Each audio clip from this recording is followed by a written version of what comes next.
Muy buenos días, bienvenidas, bienvenidos. Este es el ciclo WEBS de la Oficina Regional de ONU Mujeres. Soy Mariana Masachesi y les estoy hablando desde la oficina de Argentina. Hoy vamos a hacer una sesión súper esperada y también muy demandada con todas las organizaciones con las que trabajamos, porque es una sesión enfocada en ver y revisar qué estereotipos recaen sobre los varones. Así que hemos convocado a personas muy expertas que saben un montón y que de distintos abordajes van a estar compartiendo sus miradas a lo largo de esta sesión que va a durar una hora.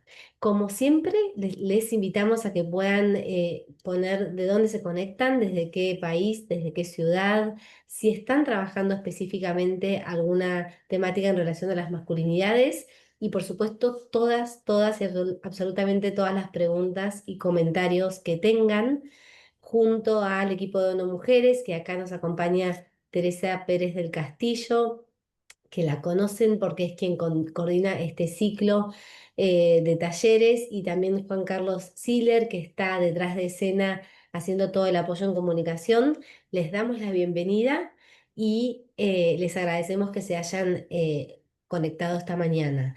Este webinar va a quedar grabado, luego lo van a poder ver y lo van a poder compartir desde el canal de YouTube de ONU Mujeres, y también lo vamos a estar retransmitiendo por LinkedIn en vivo, así que también lo pueden compartir con otras personas.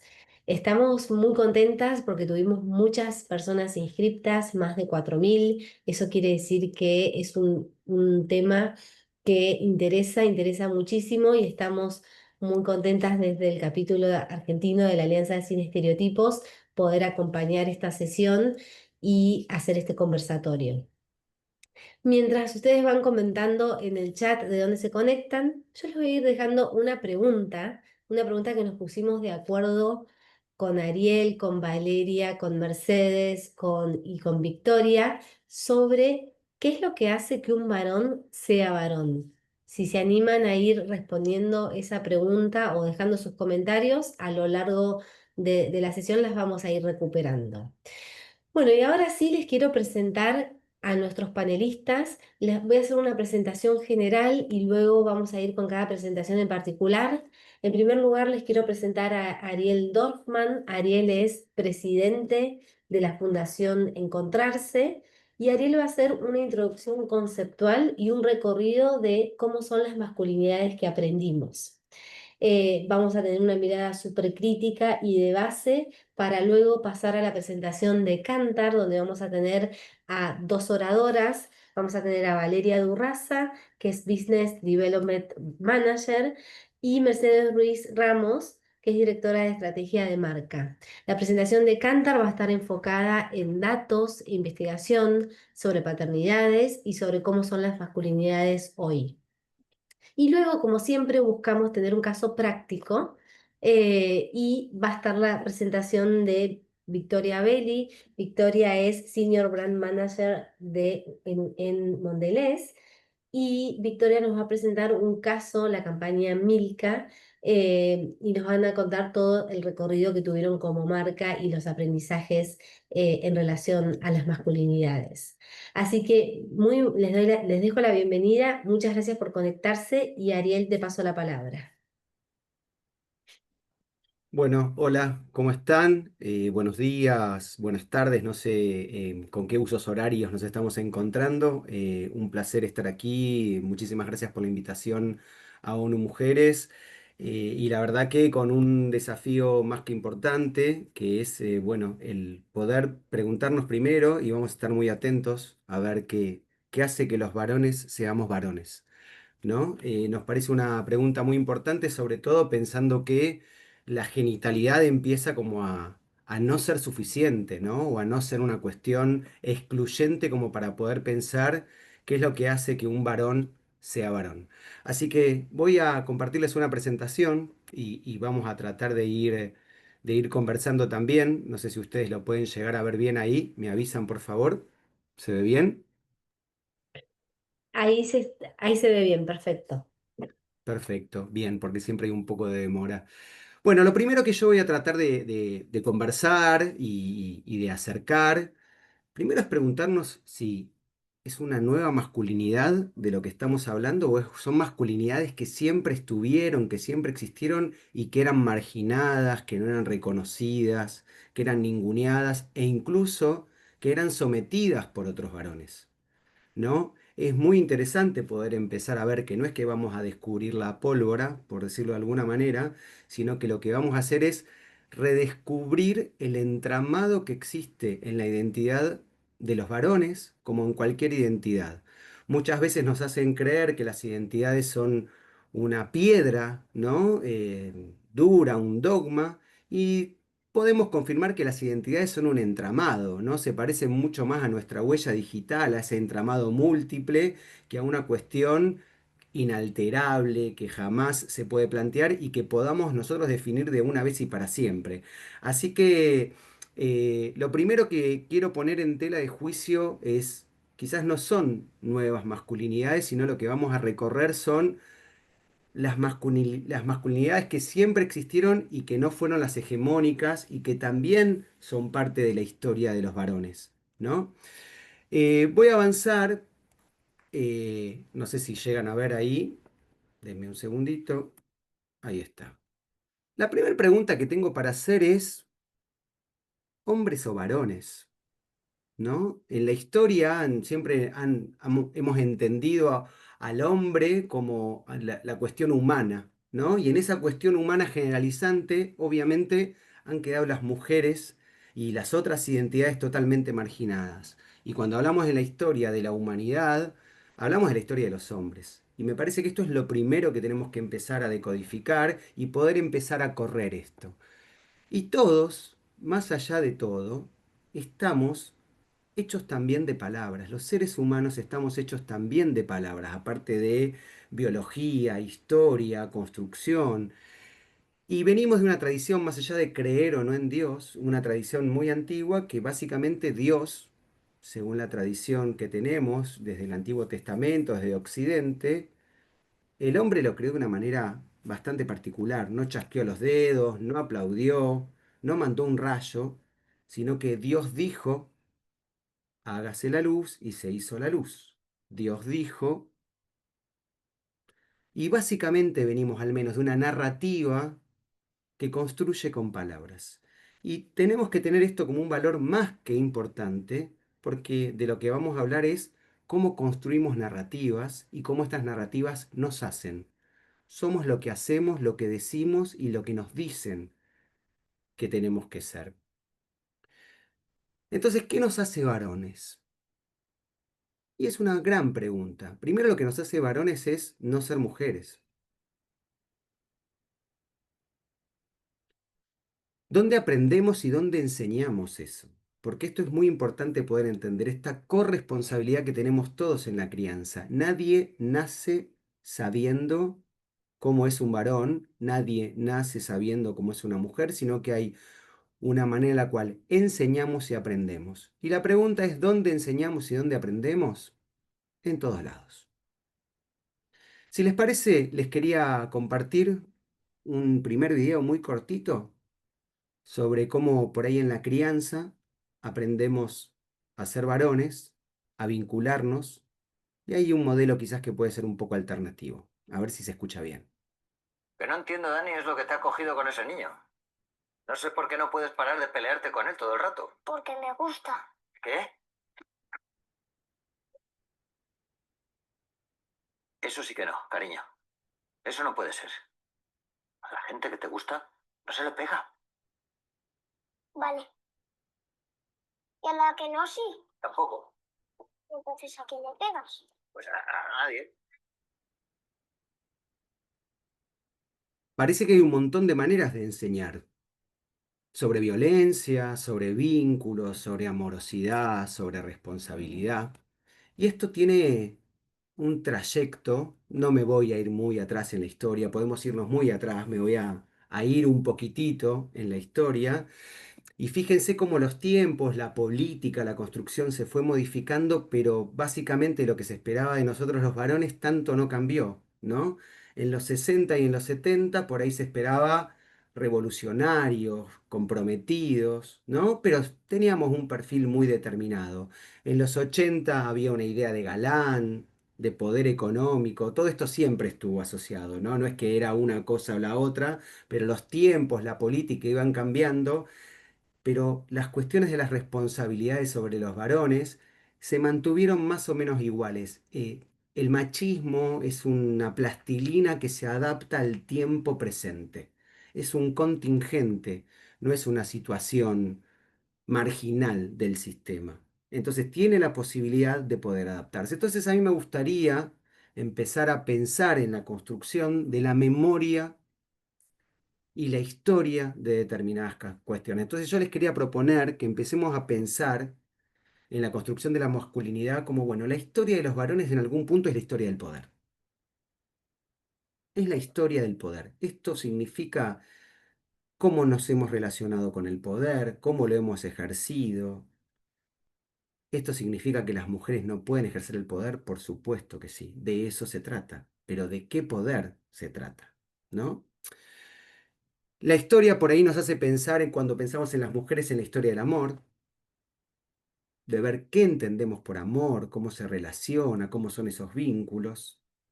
Y la de las infancias, con la historia de la libertad, del futuro, de la réplica, de seguir un legado, del futuro. Lo que primero queremos aquí, en este espacio, es que le pongamos un signo de pregunta a toda esta historia y a toda esta construcción, porque puede ser de otra manera. Porque podemos empezar a tener un presente de poder distinto, un presente de amor distinto y un presente de libertad distinto, donde varones, mujeres y todas las identidades podamos empezar a construir identidades más amplias, que se acerquen mucho más a infinito hacia un montón de posibilidades para cada uno de nosotros. Entonces, una cosa que tenemos que tener como muy importante es, si nosotros hablamos de cualquier temática de diversidad, obviamente incluidos los temas de masculinidad, y no los encuadramos en la historia, en la memoria, lo que vamos a es a invisibilizar toda una serie de territorios que se han puesto en disputa y donde claramente nos han obligado a llevar adelante una repetición de mandatos y de dogmas que lo que hacen es nos limitan y no se parecen a quienes somos de manera más compleja, incluso los varones. La construcción histórica de la masculinidad estaba siempre en el deporte. Cuando pongo acá conducción, no solamente nos referimos a la obvia conducción de un automóvil, de un avión, ¿sí? Pero éramos los que nos encargábamos de conducir la historia, la memoria, los mandatos, el legado, incluso el deseo. Y obviamente con las cuestiones de crianza teníamos solo una responsabilidad de manutención económica, que eso reforzaba y refuerza todo el dogma de poder. Pero también en la comunicación parece que había una centralidad donde nos decían y nos replicaban cómo teníamos que llevar adelante este hecho de ser varones. ¿Y dónde se aprendía? ¿Dónde aprendíamos a ser varones? ¿Dónde aprendemos a ser varones?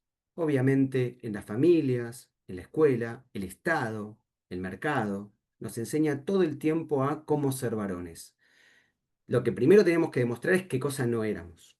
No somos mujeres, no éramos cuestiones, no teníamos un andar femenino, no éramos homosexuales, no somos infancias, ¿está bien? Entonces teníamos todo el tiempo que estar demostrando esto. Y por suerte, la publicidad, ante la duda, nos daba algún refuerzo de cómo debíamos ser varones. Ups, esperen que se me fue.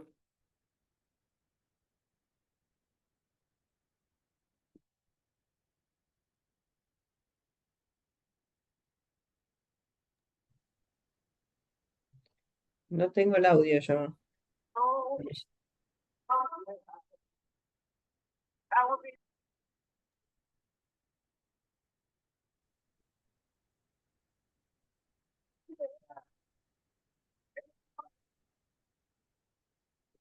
Ariel, se no está escuchando. escuchamos el sonido, ¿eh? Te escucho algo como muy atrás, muy bajito. Perdón, ¿no se escucha el sonido? No, Uy, bueno, voy a volver a intentarlo. Díganme si no. Ahí. Se escucha muy bajito.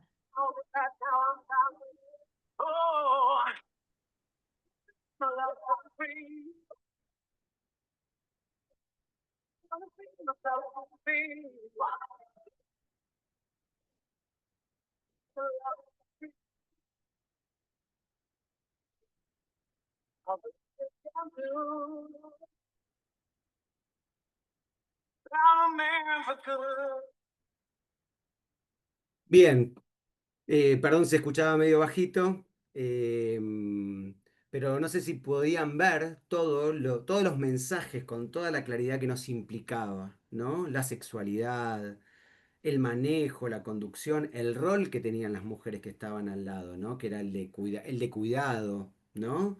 Lo que implicaba las cuestiones de valentía, las cuestiones de poder. Y lo que queremos hablar ahora y lo que quiero hablar y lo que les quiero acercar es la relación de la masculinidad con el poder, del machismo con el poder.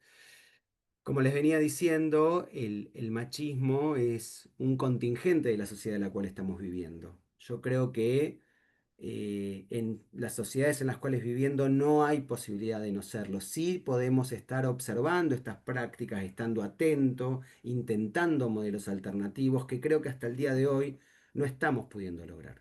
Sería interesantísimo que podamos lograr. Hay algunas alternativas. Creo que esto lo tenemos que encontrar todas las personas juntas, alternativas de poder. Existe algo que por ahí muchas de ustedes y muchos de ustedes conocen, que tiene la idea de la idea política que llamamos feminismo, que tiene esta idea de igualdad de derechos para varones y mujeres, donde podamos desarrollarnos en todos los sentidos de una manera justa, equitativa, donde las emociones y el dinero estén equilibradas, donde la violencia no sea una metodología de interacción, donde lo individual y lo comunitario puedan estar en equilibrio y lo mismo lo que implica con las tareas de cuidado y las tareas que llamamos de trabajo formal puedan estar en una instancia de administración de acuerdo a lo que cada familia necesita. Venimos de esas historias donde estaba muy segmentado todo esto y lo que creo que los varones nos cuesta entender como cualquier privilegio es que nos perdemos muchas cosas con esto. Sobre todo ser quienes somos nosotros mismos y no ser copias de lo que otros esperan de nosotros, de las expectativas que tiene la sociedad y de sostener un sistema que nos oprime. Somos parte de un sistema que a los varones también nos oprime, porque cuando nos limitan la crianza, cuando nos limitan la posibilidad de tener ciertos vínculos emocionales, cuando entendemos que hay una sola manera de ser varón, donde ser varones es también parte de la diversidad y es un territorio en disputa, creo que no nos podemos negar a poder comprender que eso implica una dominación sobre nuestras ideas y nuestros cuerpos. Y hay una idea, y con esto empiezo a cerrar, de poder ampliar los territorios. Cuando podemos hablar de valentía y cobardía, bueno, yo creo que hay que ser muy valiente para tener una conversación con nuestros hijos como la que vimos que tenía el señor que tenía esa conversación con su hijo. Creo que tenemos que ser muy valientes para poder entender que hay muchas alternativas para poder relacionarnos con otros, para el amor, para el trabajo, y que creemos nosotros profundamente que muchas marcas no nos están hablando. Somos parte también del sistema, somos parte también del mercado, y creo que es una minoría muy grande ese varón que encaja con todo el estereotipo. Porque yo estaba viendo de todos los lugares donde estamos, ¿no? De donde están siendo parte. No es lo mismo ser varón en Costa Rica que en Jujuy. No es lo mismo ser varón siendo padre que no siéndolo, ¿no? No es lo mismo si yo soy un trabajador independiente que si tengo una empresa. Y me parece que todo eso nos configura. Y no hay una sola manera de ser varón. Entonces, ¿qué nos estamos perdiendo como marcas en este sentido? Una falta de precisión en la segmentación absoluta. Y ahora seguramente cuando vean el caso de Vicky que nos va a acercar, van a ver cómo esto tuvimos la suerte de poder acompañar. eh, Puede dar un mensaje mucho más claro y puede ayudar muchísimo más a a los públicos específicos a los cuales queremos hablar. Lo último que quería contarles es un poco que soy parte de la Fundación Encontrarse. Ahí estamos dejando las redes, trabajamos todos los temas que tienen que ver con diversidad en el amplio sentido. Y como les venía diciendo, tanto la masculinidad como el machismo en general es un contingente para con los temas de diversidad. Y me parece que a nosotros nos gusta decir que tenemos que trabajar todos los temas con todas las personas y que es central que los varones también seamos parte de esta lucha emancipatoria para que podamos ser todo lo que somos, todo lo que podamos ser y todo lo que soñamos, porque es en todos lados y con todas las personas, como nos gusta decir. Espero no haberme pasado en el tiempo. Muchas gracias a todos y a todas. Muchas gracias, Ariel. El chat estuvo muy, muy activo. Están participando, contando qué es ser varón. También piden si por favor puedes compartir el link al corto y al otro video que no se pudo escuchar. Y también están preguntando si este webinar queda grabado y efectivamente sí, queda grabado en nuestro canal de YouTube de ONU Mujeres de Ciclo Webs, así que se los vamos a compartir. Ahora les presento entonces a Valeria de Urraza y a Mercedes Ruiz Barrios. Ellas van a hacer una presentación de parte de Cantar sobre varones y representaciones que suman para ver las tendencias y los datos de mercado. Así que adelante. Bueno, muchas gracias. Vamos a estar compartiéndoles una presentación. Por favor, nos dicen cuando estén visualizando nuestro primer slide. ¿Sí? Perfecto. Bueno, Mercedes y yo estamos dentro de Cantar, que es una consultora internacional presente en más de 60 países, ayudando a las marcas a trabajar su comunicación hacia todos sus públicos y, por supuesto, tratando de entender y de acompañar a las marcas al entendimiento de estas nuevas masculinidades y de estos nuevos paradigmas. Bien. Voy a empezar yo haciendo primero, bueno, una reflexión que ya Ariel la dejó como muy bien plasmada, digamos, donde las expectativas hacia los hombres fueron en buena medida, sobre todo en el presente, definidas por la disyuntiva, ¿no? Por lo que no hay que ser, ¿no? Entonces, teníamos una definición histórica de la masculinidad que tiene que ver con no mostrar debilidad, versus unas masculinidades nuevas, unos cambios de paradigma que tienen que ver con un hombre que sí puede mostrarse vulnerable. Teníamos un hombre donde tenía muchísima importancia la fuerza a nivel físico y hoy unas masculinidades migrando hacia fortaleza también en el carácter.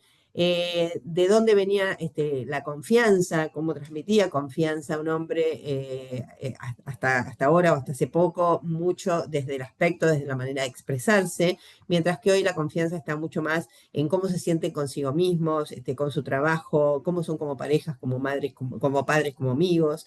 Y venimos de una sociedad con roles de género tradicionales muy claros, mientras que hoy entramos en una sociedad que se plantea desafiar los límites de cada género.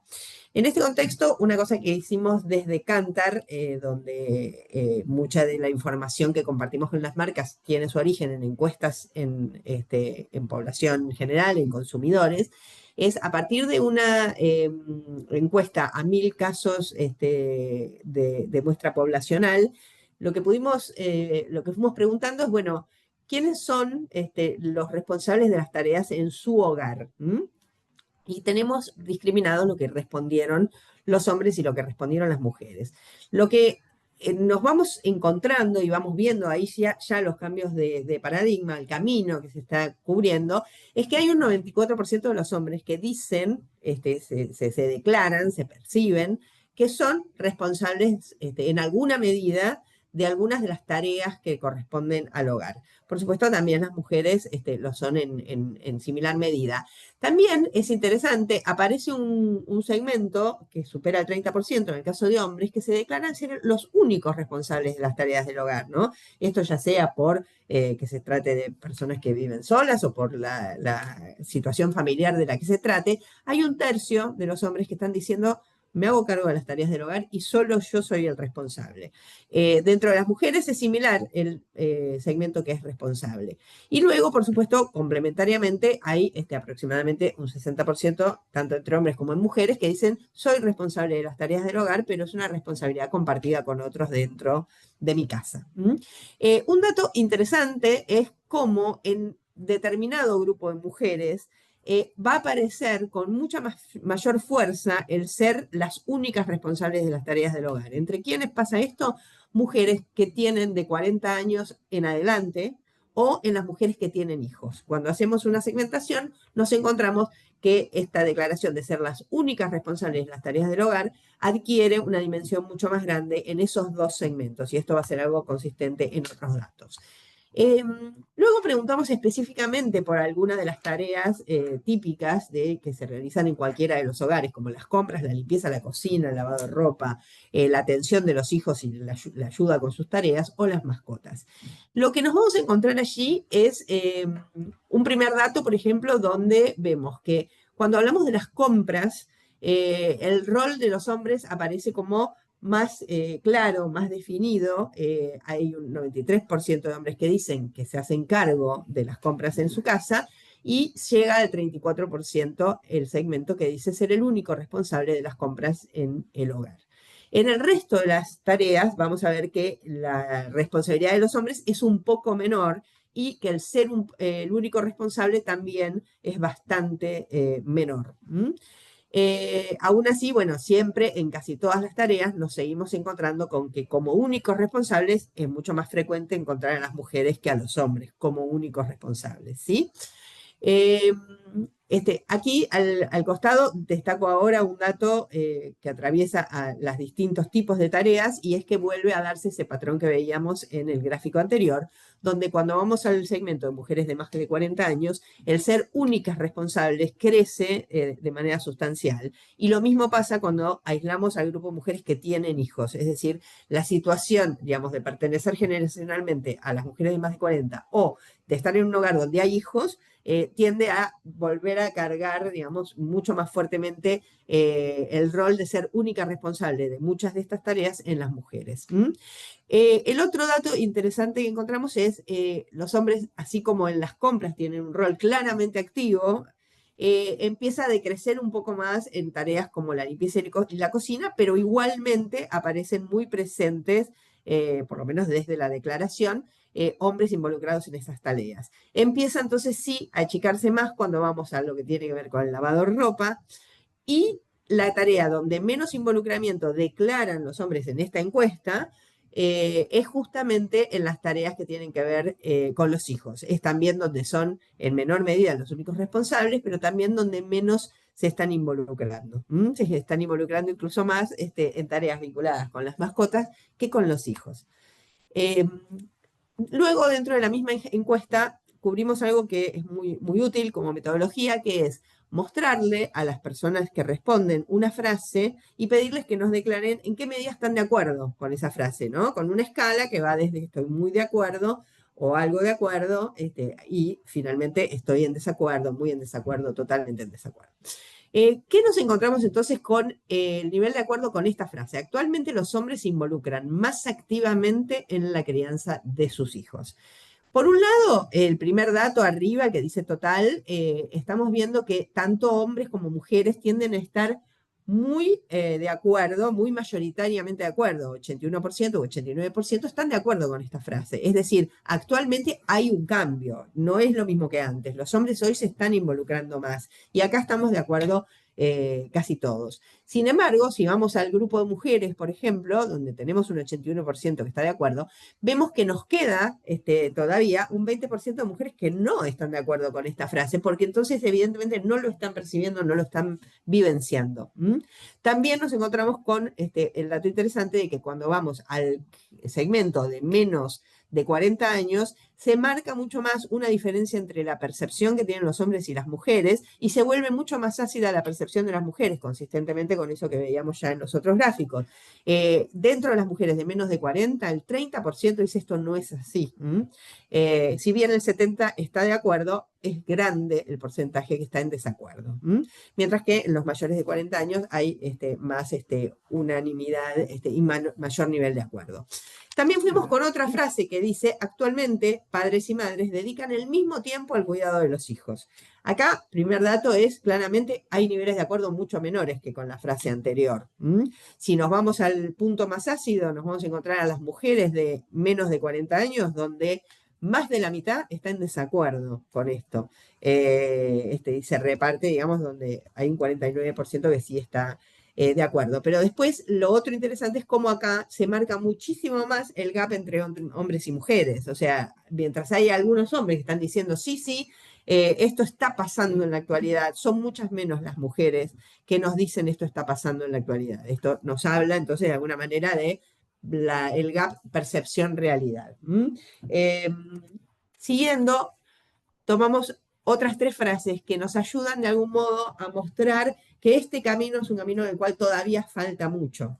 Por un lado, hay una primera frase donde el nivel de acuerdo es muy alto, tanto entre hombres como mujeres, y es esta idea que es natural que las madres dediquen más tiempo que los padres al cuidado de los hijos. De alguna manera, venimos con un mindset, como decimos nosotros, con una mentalidad en la cual claramente el rol de las mujeres es distinto en lo que tiene que ver con la crianza de los hijos y es natural que recaiga mucho más sobre las mujeres. En esto, tanto hombres como mujeres están sumamente de acuerdo y es pequeño el porcentaje que está en desacuerdo en ambos. También es un dato, los hombres están todavía más de acuerdo que las mujeres. Hay más mujeres que rechazan esta idea que hombres. Por otro lado, tenemos una segunda frase que nos dice, aunque hoy los padres se ocupan más de sus hijos, o sea, hay un cambio respecto al pasado, todavía falta mucho para que su dedicación se equipare al de las madres. Aquí, nuevamente, los hombres están muy de acuerdo, más de acuerdo con las mujeres. Cuando vemos a las mujeres en un segmento importante no estando de acuerdo con esto, en función de los otros datos que estuvimos viendo, podemos contextualizar esto entendiendo que lo que sienten es que aunque la primera parte, la parte más positiva, digamos, de la frase, aunque hoy los padres se ocupan más de sus hijos, es un poco lo que está rechazando este segmento, ¿no? No que falta mucho, que falta mucho para que se equiparen las cosas, creo que están de acuerdo todo el mundo, y sí hay un segmento que no está de acuerdo con la primera parte de la afirmación. Finalmente, en la última frase, una cosa que vemos es algo que es muy alentador, pero que de alguna manera nos muestra todavía la diferencia de velocidad de adopción, digamos, de los cambios en la sociedad, ¿no? Todo el mundo está de acuerdo de manera muy general, 94-92, en que es importante que padres y madres compartan la responsabilidad de la crianza. Entonces, claramente están sentadas las bases como para que se produzcan los cambios, pero los cambios todavía se van produciendo de una manera gradual, ¿no? Y donde los hombres en su rol de proveedores y no tan involucrados en la crianza de los hijos, están migrando, pero de algún modo va migrando más rápido ese rol de las mujeres, de salir de ese lugar de la crianza para también ocupar otro tipo de espacios, ¿no? Entonces hay claramente una diferencia de velocidad en estos datos que estamos mirando. Lo bueno es que estamos cambiando, lo importante es que también se vayan acelerando un poquito estos cambios. Hablemos ahora un poco de la comunicación, le voy a dar paso a Mercedes. Gracias, Vale.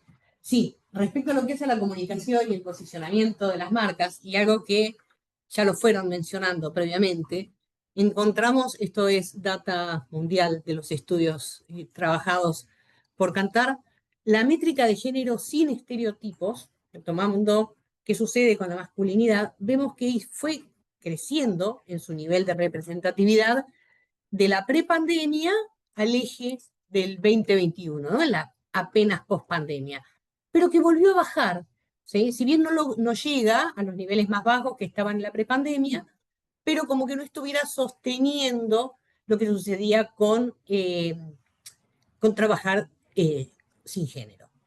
Ahora bien, lo que también encontramos a lo largo de todos nuestros procesos es que el hecho de poder retratar o demostrar a los hombres de una manera en la que se sientan representados, también va a producir un mayor retorno a la inversión.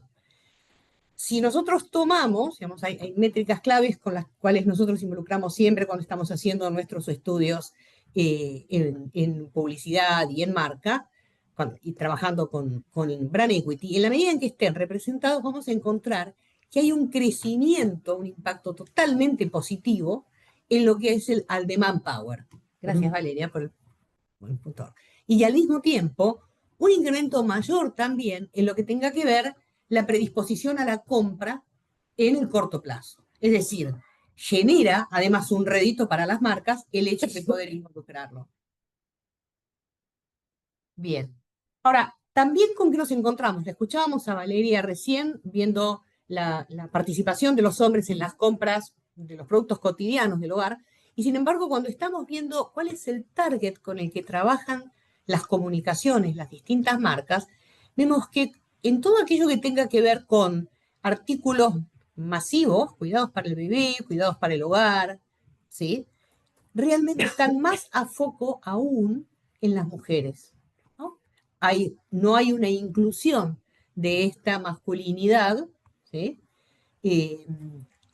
Con la cual se sientan representados. Sin embargo, son principales compradores dentro del hogar. Y esto nos lleva a un punto más, y es, yo necesito que los hombres estén representados, que se sientan representados, que estas masculinidades estén representadas. Esto implica tener además una claridad emotiva para las marcas, para marcar una diferenciación. En un análisis de 11.000 casos de éxito trabajados desde nuestros equipos de Analytics, de Kantar Analytics, hemos descubierto que aquello que nos genera una mayor diferenciación, justamente, es poder tener claridad emotiva. Y no estamos hablando de sensiblería, ¿sí? Estamos hablando de algo que es mucho más profundo y que nos vincula a todos los ladders marcarios. Y esto nos va a llevar a lograr un pricing power, un poder de gestión de precio mayor en la medida en que tenga esta mayor diferenciación, ¿sí? Y en esto, digamos, vamos a hacerlo rápido porque el tiempo es tirano, ¿sí? Hablábamos de nuevas masculinidades y antes un dato que a mí me llamó también a la reflexión, ¿no? Estas masculinidades no existieron siempre. Lo que pasa es que no eran la historia oficial.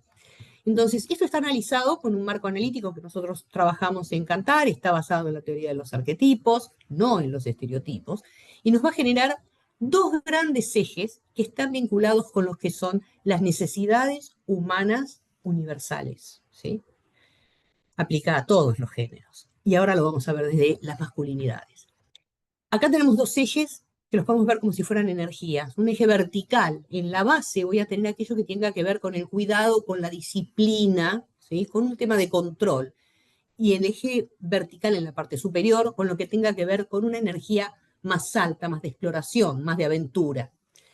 Y lo que tenga que ver en el eje horizontal, hacia la izquierda, va a tener aquello que sea del compañerismo, de la guía, del estar con los otros, lo vincular, mientras que a la derecha va a tener que ver con aquello que tiene supremacía, respaldo, poder, ¿sí? Entonces, este vínculo filial tomado desde lo que hace un factor de autoridad. Si lo viéramos desde las masculinidades, y las podemos representar también desde aquello que tiene una alta energía, que nos lleva a y son distintos tipos de masculinidades, ¿no? Que tiene que ver con la virilidad, con la audacia, con la exploración, con aquello que es intrépido, o aquello que implica liderar, ¿sí? Esa masculinidad que tenga que ver con el liderazgo, con el rey, con el dominio, con impresionar, o lo que tiene que ver con una masculinidad clásica y moderna que busca la competencia, que busca lo pragmático, o aquella masculinidad que es protectora, que es sensible, cariñosa, gentil, o la que es compañera, ¿sí? Y es más tranquilo, es directo, es genuino, es el mejor amigo, o lo que tiene que ver con la diversión, con la expansión, con el encanto, con la despreocupación, ¿sí? Yo los escuchaba antes y pensaba, estas masculinidades no existieron siempre, y si no, no hubiera existido Shakespeare, ¿no? Si lo vemos en el vínculo con los padres, vemos exactamente lo mismo, ¿no? Ese vínculo filial, y qué tipo de padre eres. Y desde ese lugar, la marca, ¿con qué tipo de padre quiere conectar? ¿Cuál es ese propósito que tiene la marca para lograr realmente consistencia? ¿Representa esta masculinidad que representaría a su marca o se aleja de ella? Y vemos que marcas exitosas, tomamos simplemente perfumería, ¿sí? Y vamos a ver que no es lo mismo aquello que me implica una marca, como Kenzo, ¿sí? Donde voy a estar desde un lugar que es más espontáneo, más colorido, con juegos naif, ¿sí? O voy a estar con un Sauvage de Dior, donde voy a estar desde un lugar que es más viril y que hay otro tipo de presencia. O con una perfumería de Natura, donde voy a estar mucho más desde el cariño y desde la unión y la protección. Estos son ejemplos, podríamos estar horas con esto. En suma, lo que podemos dejar o lo que quisiéramos dejarles hoy es que la igualdad de género hay una tendencia a la estereotipación de los hombres, que es el trabajo primario, ¿sí? Sobre el que tenemos que actuar. Y al mismo tiempo, porque nosotros vemos que en la compra de los productos para el hogar hay una alta participación masculina, que los padres y las madres están dedicando tiempo al cuidado de sus hijos, aun cuando las expectativas todavía sean diferentes. Y falta mucho para que esa dedicación se equipare. En lo que hace la comunicación y el posicionamiento de las marcas ante las nuevas masculinidades, no tan nuevas podríamos decir, la clave es capturar la representatividad o qué representan estas masculinidades y retratarlos de una forma que realmente pueda unirlos, puedan tenerlos dentro de ese mismo marco, donde la claridad emotiva es captar estos paradigmas para que un posicionamiento marcario pueda realmente lograr diferenciación y pilar del crecimiento. Y ahí dejamos nuestra pregunta, que es, ¿con qué masculinidad conecta cada marca para lograr consistencia ante los nuevos paradigmas? Muchas gracias. Muchas gracias, Valeria y Mercedes. Muchas gracias por todos los datos. Hay un montón de preguntas en el chat que ahora, luego, en la sesión de preguntas y respuestas, las va a moderar mi colega Teresa Pérez del Castillo. Ahora quiero presentarles y que pasemos a la última presentación de la sesión, que tiene que ver con el caso Milka, la campaña Milka de Mondelez, y para eso les presento a Victoria Belli. Bienvenida, por segunda Bueno, vez. muchas gracias. Un segundito que hay proyecto. Están viendo pantalla completa, ¿no? Todavía completa no, vemos la presentación, pero no No. completa. Ahí debería estar. A ver, voy una vez más. Ahí se ve. La vemos, pero no en modo presentación. Bueno, está puesta en modo presentación, qué raro. Bueno, voy a comenzar porque no sé por ¿Querés, qué no la está tomando. querés intentar, Vicky, dejar de compartir y volver a compartir? A ver si... Ah, bueno, dale. Vamos a hacerlo desde ahí. Perdonen. Capaz poner en tu máquina en modo presentación y después compartir la pantalla. Modo presentación en...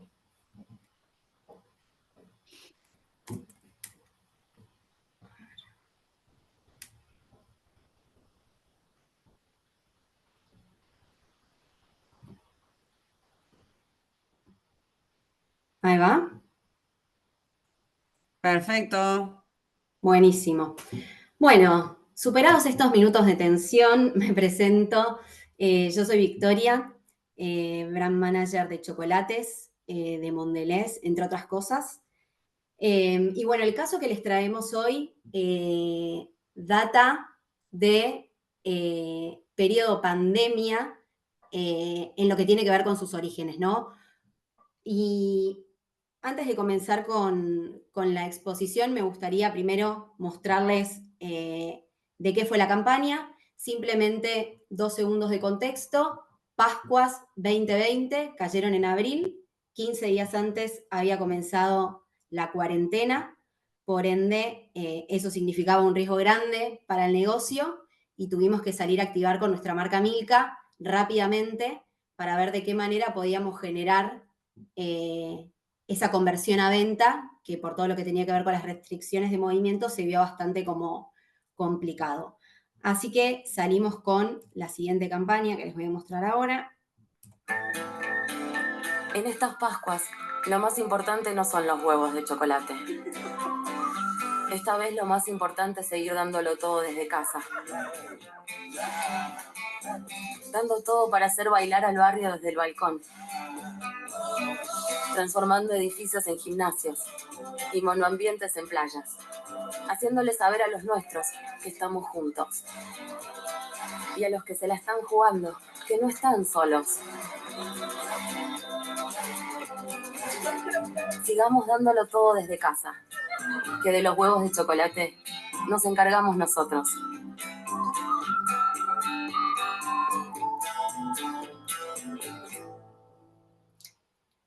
Bueno, esta campaña, que a mi modo de ver tiene mucho del ADN y del corazón de Milka, fue acompañado con un tag de campaña que es el que está al lado, denominado Los huevos que importan, en donde básicamente se hizo uso de una frase popular relacionada al coraje, a la valentía, pero que también de alguna manera está íntimamente relacionada con la genitalidad del varón, que tuvo sus consecuencias. La verdad es que mucha gente salió con comentarios en redes, en Twitter, también en Instagram, en distintas plataformas, incluso encontramos algunas cosas en LinkedIn, en menos de 24 horas, porque lamentablemente esa campaña estuvo menos de un día al aire, en donde obviamente se cuestionaba bastante como el hashtag, que quizás no fue el más apropiado, cuestionando como justamente eso, ¿no? ¿Cuál era la postura de Milka con relación a la deconstrucción del estereotipo masculino? Entonces, la realidad, y más allá de haber tenido que bajar la campaña en un día, ese fue como el inicio de todo un recorrido que hicimos a nivel equipo de marketing, pero también a nivel compañía, porque obviamente todo este ruido que generó y esta corrida y cambio de planes de un momento para el otro nos llevó a replantearnos y hacernos primero algunas preguntas, ¿no? Dentro de ellas, el hecho de cómo esta campaña vio la luz, en el sentido de que nadie dijo nada dentro de la organización. Nosotros tenemos procesos en donde las campañas las ve un montón de gente y esto tuvo un ok final como para salir al aire. Nos empezamos a hacer preguntas del estilo de, che, había personas que por ahí no estaban opinando de la misma manera o que no les parecía correcto y no fueron escuchadas, o simplemente no se animaron a hablar porque sentían que no existía el espacio para poder expresar su opinión y pensar diferente y no ser juzgado por eso, ¿no?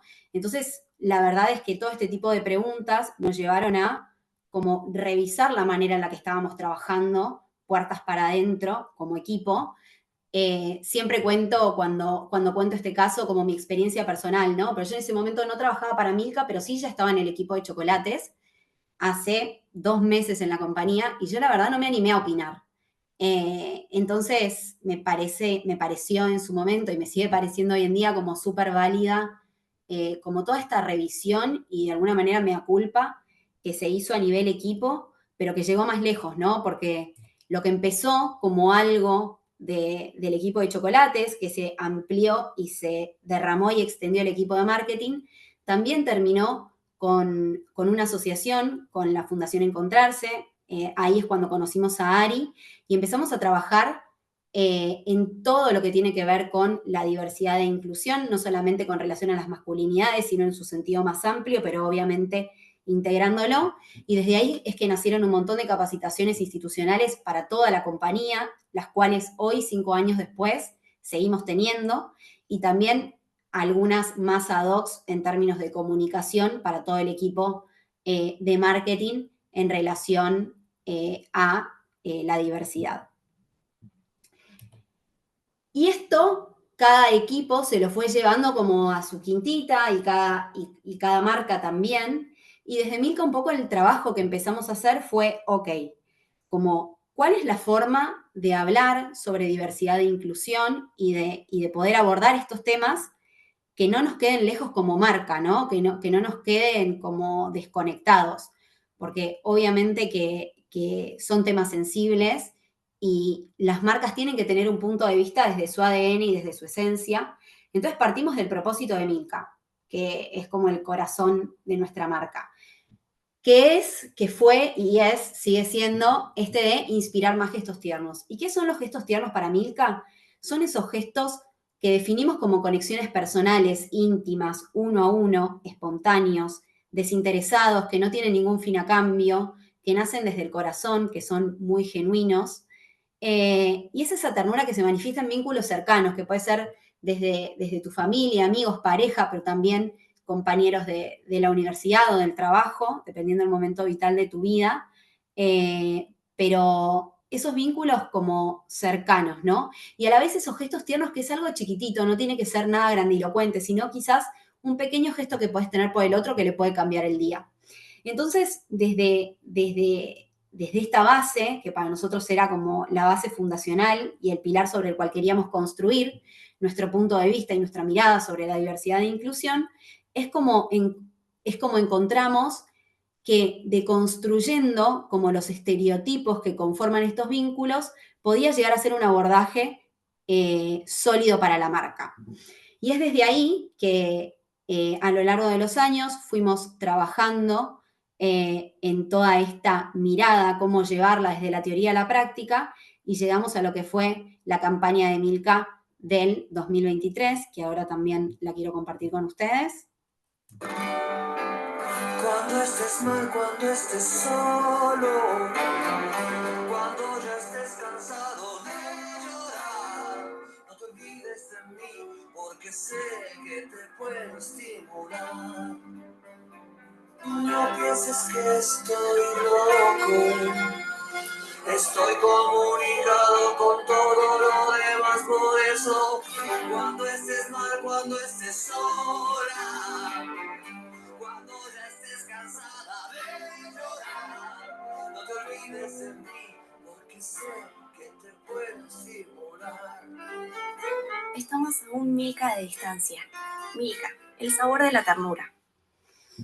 Bueno, la verdad es que un poco lo que quisimos hacer con esta campaña, más allá de la historia que hay de fondo, que habla de una chica del interior que se va a vivir a la ciudad para estudiar, que es una historia que atraviesa, creo, a todo el mundo. El vínculo y los vínculos que están atrás, pero el principal que tiene que ver con el padre, es un vínculo de presencia, es un vínculo de cercanía, es un vínculo de acompañamiento, que siempre solíamos ponerlo desde la marca cuando mostrábamos estos vínculos más familiares, como en un rol femenino de sostén, ¿no?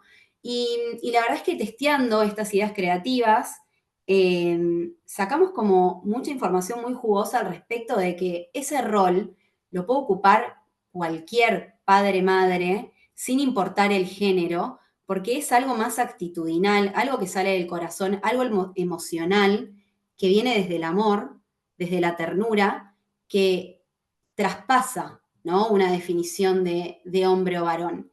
Y entendimos que ahí había algo súper poderoso para comunicar, que no dejaba de ser súper afín a la marca, y la verdad es que no nos equivocamos. Fue la campaña de Milka que mejor performó en la historia, tuvo en un score que nosotros tenemos a nivel compañía casi 100 puntos, sacó 99, tuvo un 100% de engagement, es decir, que la gente se sintió un 100% identificada con la campaña.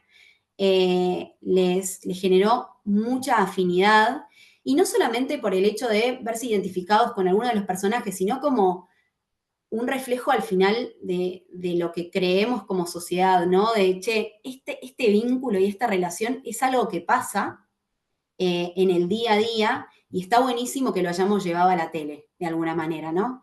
Esa fue un poco la conclusión de lo que le pasó al consumidor. Se emocionaron, lo vieron realista, lo ven a su alrededor o en historias personales. Entonces, la verdad es que fue una campaña que tuvo mucha llegada y excelentes resultados para la marca. Tuvo en todo lo que tiene que ver con medición de representatividad de los hombres un porcentaje también súper alto, con una mejora significativa en nuestras campañas anteriores, que venía obviamente de la mano del protagonismo que tenía el padre y cómo demostraba sus emociones y esa vulnerabilidad propia del ser humano de una manera natural. Así que la verdad que para nosotros fue un proceso y un aprendizaje de varios años, fue largo el proceso, o sea, les compartí al principio una campaña que se lanzó en abril de 2021 y esta que les acabo de compartir recién terminó viendo la luz en el 2023, 3 años después. Significó mucho cambio a nivel equipo, a nivel organizacional, de repensar los procesos, de trabajar de una manera diferente, pero la verdad es que nosotros, no solamente como profesionales, sino también como personas, nos dejó mucho aprendizaje y por más de que esta campaña ya tiene 2 años, fue tan significativa y tan relevante que el año pasado volvimos a pautarla también con muy buenos resultados y, y no está en plan volver a ponerla al aire, pero desde Global nos pidieron ver de qué manera podíamos seguir incorporándola e integrándola. Es decir, que es una temática que es relevante, que sigue estando sobre la mesa, por más de que creamos que a veces estos temas avanzan y sobre todo en el último tiempo como rápido, hay que seguirlos trabajando, hay que seguir deconstruyendo y creo que es un hermoso camino que cada vez que me invitan a hablar sobre este proceso me llena de orgullo y hasta me emociona. Así que bueno, muchas gracias por su tiempo. Muchas gracias a ti, Victoria. Y creo que nos emocionamos todos siempre. Qué lindo que salten emociones también y que podamos manifestarlas, hombres, varones, mujeres y todas las personas. Creo que es parte también de lo que buscamos como propósito en este ciclo. Y nada, tengo ahí algunas preguntas. Nos quedan 3 minutos, pero no quiero dejar de hacer algunas preguntas y algunos comentarios. Primero, nada, esto de la campaña y lo que presentaste, Victoria, como qué interesante, primero la autocrítica, ¿no? Me parece que ahí todos quienes hemos trabajado en marketing y comunicación, me parece que está buenísimo eso. Y también esto de la importancia de ponernos los lentes, ¿no? Y de poder identificar dónde le estamos cerrando. O sea, como tú decías, o sea, esas campañas tienen muchos filtros y evidentemente... Yo siempre digo, la peor parte del problema es no ver el problema. O sea, nadie levantó la mano, es por la razón que fuera, pero entonces también eso como un súper gran aprendizaje. Tengo una pregunta para ti, Ariel, que nos hacían sobre bibliografía. Alguien preguntó si tenías más información bibliográfica sobre las nuevas tendencias en masculinidades conscientes y de dónde sale el concepto, cuáles son las ideologías y marcos conceptuales que lo sustentan. Si podés tirar ahí un par de nombres de lean esto o escuchen este podcast, o obviamente también sigan a Fundación Encontrarse, como decías ahí por el chat, para que puedan saber más, pero te doy la palabra. Sí, bueno, me voy a tomar un segundo nada más, perdón, voy a contestarte, pero también viendo un poco los comentarios y demás, me parece que es muy importante, primero, entender que los varones no somos solo varones y que por ahí la instancia vamos a decirlo así, de injusticia o desigualdad como varones nos resulta muy difícil de ver, pero quizás por nuestra instancia religiosa, el barrio donde vivimos, nuestra instancia cultural, entendemos la dinámica de la discriminación. Las personas estamos en los dos lados del mostrador y esto se mueve todo el tiempo y es muy importante que lo podamos ver. Nuestros privilegios no son ni permanentes ni para siempre, para ningún ser humano. No es lo mismo ser blanco que ser afro, marrones, negros, como lo digamos en todas nuestras regiones. Entonces me parece que es importante que todo eso lo podamos entender porque los seres humanos no somos solo una identidad. Esto es lo primero, perdón que quería hacer esta aclaración, porque veía muchas veces de que, bueno, de que los varones es muy difícil que podamos ver nuestros privilegios. Y sí, la verdad que es bastante complicado como varones, pero también creo que tenemos esa disputa. Em, Quiero decir una cosa muy importante, en el fondo de todo esto, estas conversaciones es para que gente no muera. Así de radical es la cosa. Tenemos pocos lugares de donde sacar ejemplos, no hay mucha bibliografía, yo algo les voy a compartir, hay escritos, hay distintas instancias, después me atrevo a compartirles algo, pero me parece que es un rol importantísimo el que también tienen las publicidades, las marcas, que tiene que ver con una responsabilidad adulta, adulta. Los adultos nos hacemos responsables por otras personas. Y saben que el futuro es para hacernos responsables. Entonces me parece que todos los territorios es donde tenemos que dar esa disputa, sea en la publicidad, en la escuela, en la cancha, en el lugar donde están todas las personas chateando y hacen actividad. Que pase es responsabilidad de todos nosotros. Y esto es político, no quiero dejar de decirlo. Y lo que quería decir es, en Argentina ayer se encontraron 3 mujeres muertas como parte de una serie de femicidios que siguen pasando en toda la región, en Latinoamérica, en nuestros países, y todo esto es para que no muera ni una persona más. ¿Ok? Así que esto es lo que nosotros queremos aportar. Me atrevo a compartirles un libro que escribí hace unos años con Leora Gomel, que se llama Cómo criar hijos e hijas no machistas. Eso me atrevo a compartírselos. Esto es un desafío. Les recomiendo mucho leer a Lucho Fabri, que es un rosarino que hace muchos años viene escribiendo temáticas sobre masculinidades. Les recomiendo seguir, por ejemplo, dentro de los organismos públicos. Ariel Sánchez escribe mucho dentro del marco de Provincia de Buenos Aires sobre masculinidades. Martín Oliva, tengo bastantes personas que puedan seguir en redes. Me estoy olvidando de algunos, les pido disculpas, pero estamos, existimos, consumimos, somos parte del sistema. Yo creo que el gran secreto es el concepto de minorías, lo tenemos que erradicar. La minoría es absolutamente lo que nos hace creer que es la mayoría. La mayoría somos todos los otros, todos los márgenes somos las mayorías más rotundas y nos tenemos que juntar. Perdón, no sé si Muchas sirvió la gracias. data que tiré. Gracias, Ariel. Ahí seguramente todos y todas tomando nota de los libros y las recomendaciones. Y que sepas que tenemos en la audiencia personas, sí, obviamente de Argentina, Buenos Aires, La Plata, Tucumán, Neuquén, Mar del Plata, Córdoba, Jujuy, Campana, Tierra del Fuego, Mendoza, de México, personas de Monterrey, Ciudad de México, Oaxaca, Puebla, Morelos, pero también se sumaron personas de Costa Rica, República Dominicana, Paraguay, Francia, Honduras, Perú, Venezuela, Nicaragua, El Salvador, Guatemala, Bolivia, España, Ecuador, Colombia y Uruguay. Todas esas personas a través de largo y ancho de el mundo que nos estuvieron escuchando esta mañana. Voy a cerrar con una pregunta para las chicas, sí, Valeria y Mercedes. Sobre todo surgieron muchas consultas con respecto a la metodología de la investigación. Entonces las fui ahí como anotando como el universo, si se puede ver la ficha técnica de la encuesta, en qué país fue el estudio, qué metodología de relevamiento usaron. Y bueno, más que nada datos de caracterización de la población, si, de educación, lugar de residencia. Si pueden en 2 minutitos hacer un mini resumen, ficha técnica del estudio, estaría buenísimo para todas las personas que lo fueron preguntando. Sí, perfecto. Estaba justamente viendo el chat y viendo que consultaban mucho eso. Ahí tenemos la ficha técnica del estudio, lo habíamos ocultado simplemente por un tema de tiempo. Así que les comparto ahora la pantalla un instante y lo describo. Lo que hicimos fue una encuesta poblacional, es decir, con cuotas, digamos, de género, nivel socioeconómico, edad, acordes a lo que es el país, que tuvo un total de 1000 casos, como les digo, de una muestra representativa. El cuestionario fue, por supuesto, bastante más amplio. También había algunas preguntas que me hacían de por qué ese corte de más de 41 o de las mujeres con hijos. En realidad son observaciones de diferencias a partir del análisis. Por supuesto, los cortes están hechos en todos los tramos de edad, ¿no? De 20 a 30, de 30 a 40, de 40 a 50, y había como una cuestión consistente en todos los grupos, con un corte a partir de 40, lo mismo que en mujeres con hijos y sin hijos. Pero bueno, por supuesto el estudio tiene más nivel de detalle que el que podíamos cubrir, digamos, en el tiempo que teníamos. Así que, pero Genial. estamos a disposición.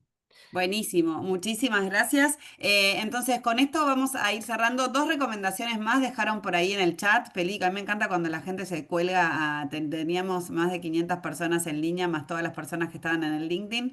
Entonces, recomendaron ahí dos películas, una que se llama No soy un hombre fácil y otra que se llama El peor vecino del mundo. Sinceramente no las vi, pero haciendo en favor de los aportes en colaboración y co-construcción de este espacio. Están esas dos películas ahí recomendadas en el chat.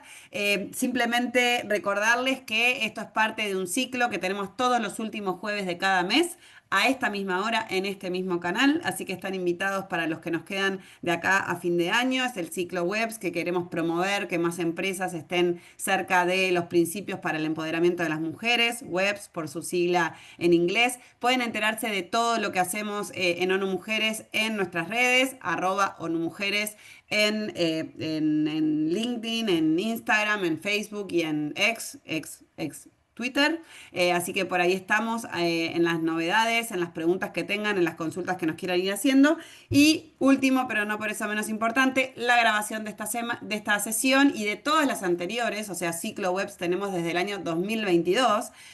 Todas las grabaciones están en línea. Si googlean Ciclo Webs LAC, les aparece, o ahí capaz que Juanca también lo puso en algún momento en el chat, así que pueden ir y grabar. Está todo organizado por temáticas, entonces en línea con los webs hemos tenido sesiones de masculinidades, nuevas masculinidades como esta, pero también desde marketing sin estereotipos, compras sensibles al género, temas de liderazgo, temas de recursos humanos, temas de todos los que tengan que ver con la gestión con enfoque de género en las organizaciones. Pueden entrar ahí y ver las grabaciones.